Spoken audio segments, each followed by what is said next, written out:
So, okay guys, andito na tayo sa unit. Check natin. Ito na yung Family Suite B. Dito to yan sa Shore 3, Tower 2. Magsimula tayo dito sa kitchen. Bali, ang ginawa namin dito sa kitchen, nilagyan namin ng backsplash para hindi masyado siyang dumihin ulit pagka nagluluto dito. Tapos, nilagyan namin ng extra light para na din dagdag lightning o liwanag pagka nagluluto ka. And then, nilagyan din natin dito ng dish rack. Ayan. Para may mga hindi lang siya dito nakapatong yung mga plato-plato natin o ano. Tapos guys, dito, dito yung nagawa tayo ng cabinet. Itinago natin yung, hindi naman itinago, bali, pinasok lang natin yung ref para hindi siya nakakalat. And then, ito yung microwave natin. Ito, may mga shelves pa siya. And pwede pang maglagay ng kung ano-ano ditong mga bagay kasi maluwang. Pasensya na, ayan yung pinagpalitan ng mirror sa CR. Yan, maluwang yung yung mga storage niyan. And yan, buo yan. Request ito ni client. Kaya napunta kami sa concept na ganyan. Tapos, dito tayo sa CR. Tingnan nyo. Ito yung CR natin. Naglagay tayo ng cabinet. Overhead cabinet. Yan. Mga hydraulic na din yan. And yung mirror natin, LED mirror na. May ilaw siya. Washing machine. Naglagay din tayo dito ng 6.0 na washing machine.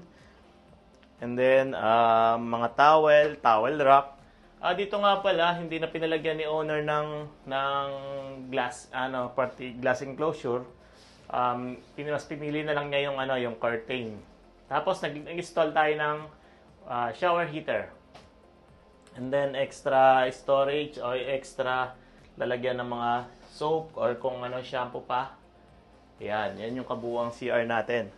And then dito tayo sa dito tayo sa room. Ayan.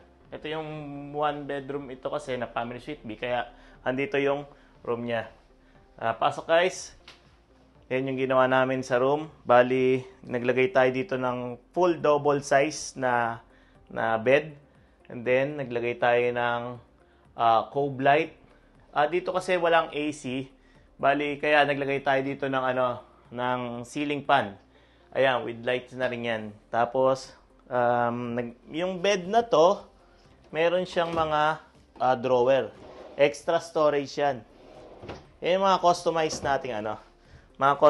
nating mga drawer, mga cabinet. And then dito, kung nakahiga ka, si tenant or si owner, pwede siyang magpatong or meron siyang small table dito. Ayan. Tapos ito yung yung lalagyan niya ng yung mga closet niya, wardrobe. Ayan, may 2 layer. Pwedeng dito yung mga gamit niya. And then ito mas malaking space din. Sa mga bags niya, medyo malaki. Ayan, meron pang isang maliit dito sa baba din. Lahat yan, customized natin yan. Tapos, meron siyang mattress na spring type. Yan na rin, kasama na rin yan. Hindi foam type yung ginagamit namin para mas komportable. Ayan guys. Tapos, dito tayo sa dining. Ito. Yung dining namin, nag-request lang si owner ng 2-seater na dining table. Square.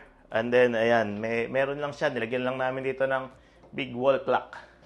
And then, yung katapat niya, naglagay lang kami dito ng cabinet, ng cabinet or shoe rack. Pwede ditong ilagay yung kung ano yung gusto niya. Sapatos. Kasya yan.